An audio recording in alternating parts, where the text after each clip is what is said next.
இன்றே டவுன்லோட் செய்து உங்கள் ஃபேவரட் ஷோக்களை என்ஜாய் பண்ணுங்க. பாரதி, நீ ஏன் இப்படி சொல்ற? பசங்களோட பாட்டிக்கு திதி. ஆதித்யா தான் அந்த அம்மாவுடைய தலைச்சம் பேரன். அவங்க இல்லாம எப்படி? அம்மா, நாம யாரு என்னன்னு யார்கிட்டயும் சொல்ல முடியாத நிலைமையில ஒரு நிலையில்லாத இடத்துல நின்னுட்டு இருக்கோம். இப்ப இதெல்லாம் நமக்கு தேவையா? நமக்கு இங்க இருக்கிறதுக்கு என்ன உரிமை இருக்கு? உரிமையை பத்தி நீ பேசாத. அந்த மித்ராவுக்கும் ஆதிக்கும் எத்தனை தடவை கல்யாணம் நடக்க இருந்தது. அந்த கல்யாணம் நிக்கிறப்பவே தெரிய வேணா? இந்த ஜென்மத்துல ஆதிக்கு நீ மட்டும்தான் அவனுக்கு பொண்டாட்டி. அதை யாராலையும் மாத்த முடியாது. அத்தை சொல்ற மாதிரி நீயே ஆதிய விட்டாலும் இந்த சொந்தம் உன்னை விட்டுட்டு போகாது. உனக்கு இருக்கிற உரிமைய நீ தட்டி கழிக்க பாக்காத. நான் எப்படிமா அங்க முன்னாடி போய் நிக்கிறது? அதான் அந்த மித்ராவை கூட மாட இருங்கன்னு கூப்பிட்டால, போய் ஆக வேண்டிய வேலையை பாரு. அதை விட்டுட்டு போகாத ஊருக்கு வழியை தேடிட்டு இருக்காத. இல்ல பாட்டி, என்ன இருந்தாலும் மனசு வலிக்குது. அந்த மனசை தூக்கி தூர போட்டுட்டு ஆக வேண்டிய வேலையை பாரு. அங்க பாரு மித்ராவை என்ன ஆட்டம் போடுறான்னு.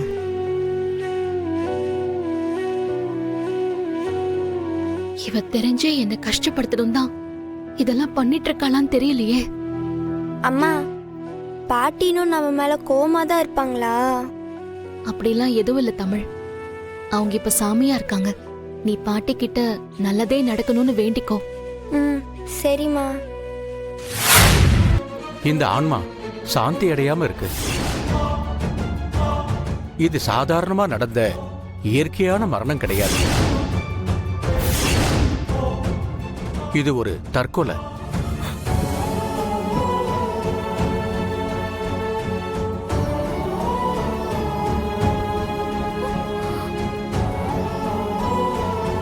அவங்க தன்னோட உயிரை மாச்சிக்கிட்டாங்க.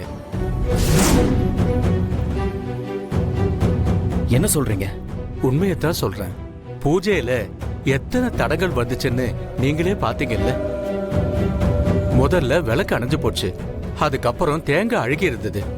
என்னால மேற்கொண்டு மந்திரம் சொல்ல முடியாத அளவுக்கு எனக்கு அழுத்தம் கொடுத்துச்சு.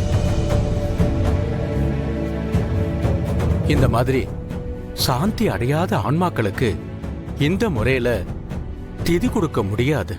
அதுக்குன்னு வேற வழிமுறைகள் இருக்கு, சடங்குகளும் இருக்கு.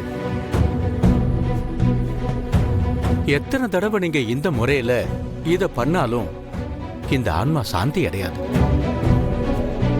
பாட்டி, அவருக்கு அவங்க அம்மா எப்படி செத்தாங்கிறதே ஞாபகம் இல்ல. அன்னைக்கு இருக்கச்சி, அவன் உன்னோட அவங்க அம்மா எப்படி செத்தான்றதை சேர்த்து தானே அழிச்சிட்டு போயிருக்கா. அப்புறம் எப்படி ஞாபகத்துல இருக்கும்?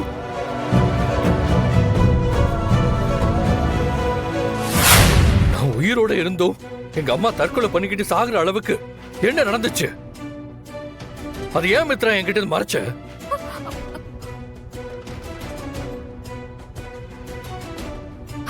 ஆதி ஆதி ஆதி, ப்ளீஸ் ப்ளீஸ் எமோஷனல் ஆகாத. Cool please. நீங்க எந்த விஷயத்த மறக்கணும்னு நினைச்சீங்களோ அதே விஷயத்த எப்படி ஆதி உங்ககிட்ட நான் சொல்ல முடியும்? அந்த கசப்பான அனுபவத்தை நீங்க மறக்கணும்னு தான் நான் இத்தனை நாளா உங்ககிட்ட இருந்து மறைச்சிருந்தேன். அடேங்கப்பா, இந்த ஆதியோட லவ்ல தான் எத்தனை பிரச்சனைங்க. தினம் தினம் புதுசு புதுசா ஏதாவது ஒண்ணு வந்துகிட்டே இருக்கே. இந்த மித்ரா ரொம்ப நல்ல ஆளாதான் பிடிச்சிருக்கா. என்ன மித்ரா, எல்லாம் ஓகே தானே? எல்லாம் பிளான் படி தானே நடக்குது? நாம நினைச்சதை விட கரெக்டா நடக்குதுன்னு போனா போகுதுன்னு அந்த பாரதிய என் பக்கத்துல இருக்க விட்டதுதான் தப்பா போச்சு. இப்ப என்னடானா எனக்கே பிரச்சனை பண்ற அளவுக்கு அவளுக்கு தைரியம் வந்துருச்சு. ஆதி நம்ம பக்கம் இருக்காருன்னு நினைச்சேன். ஆனா ஆதி கொஞ்சம் கொஞ்சமா அவ பக்கம் போய்கிட்டு இருக்கிறத என்னால ஏத்துக்க முடியலன்னு. அதெல்லாம் நீ சொன்னதுக்கு அப்புறம் தான் எனக்கே புரிஞ்சுது. அவசரப்பட்டு அவளை போட்டு தள்ளலான்னு நினைச்சது இப்ப நமக்கே பிரச்சனை ஆயிடுச்சு. அவ அதையே புடிச்சுக்கிட்டு ஆதி உயிருக்கு ஆபத்து இருக்குன்னு தனியா ஒரு டிராக்கே போடுறா. அவளை கொல்லணும்னு நினைச்சது எவ்வளவு பெரிய தப்புன்னு இப்ப எனக்கு புரியுது. நாம மட்டும் இந்த விஷயத்துல மாட்டிருந்தோம், தேவையில்லாம கோர்ட்டு கேஸ்ன்னு எல்லாமே தப்பா இருக்கும். ஆனா இப்ப நம்ம பண்றதுதான் சரி. அவளாலதான் ஆதியோட அம்மா செத்து போயிட்டாங்கன்ற குற்ற உணர்ச்சியை நம்ம அதிகப்படுத்தி அவளை மனசார சித்திரவதைப்படுத்தணும். பர்ஃபெக்ட் மித்ரா.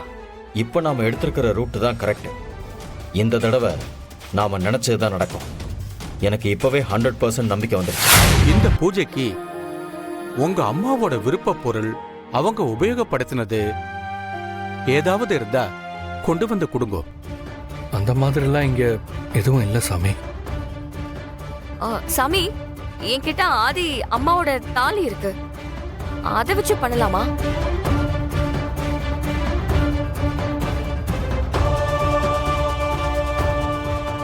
என்னம்மா இப்படி கேக்குறீங்க?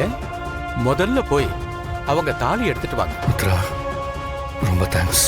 ஆதி, இதுக்கு எதுக்கு எனக்கு தேங்க்ஸ் எல்லாம் சொல்றீங்க? இருங்க, நான் போய் தாலி எடுத்துட்டு வரேன்.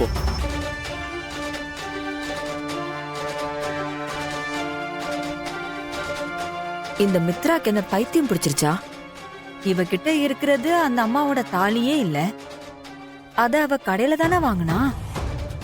அப்புறம் எப்படி இந்த பூஜைக்கு அதை எடுத்துட்டு வரேன்னு இப்படி ஓடுறா? ஷோ, ஒண்ணுமே புரியல.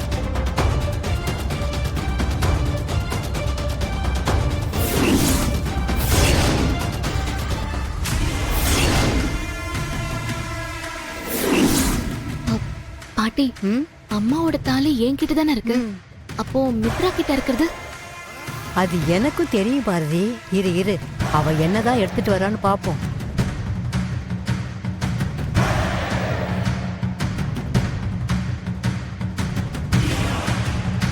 பாரதி, மித்ரா கிட்ட இருக்கிறது ஆதியோட அம்மா தாலியே இல்ல.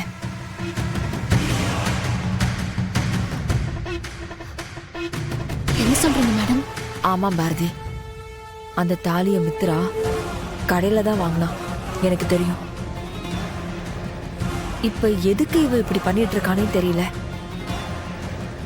எனக்கு தெரிஞ்சு அந்த தாலி ஆதியோட முதல் பொண்டாட்டிக்கிட்ட தான் இருக்கணும். என்னமோ போ பாரதி, இந்த மித்ரா இப்படி ஏன் பண்றா, எதுக்கு பண்றான்னு எதுவுமே புரிய மாட்டேங்குது. என்னமோ உன்கிட்ட சொல்லணும்னு தோணுச்சு. ஏற்கனவே அந்த அம்மா சாந்தி அடையலன்னு அந்த ஐயர் சொல்றாரு. இதுல இவ வேற அந்த அம்மாவோட தாலிய கடையில வாங்கினதை எடுத்துட்டு வர போறா. என்ன நடக்க போதோ எனக்கு தெரியல.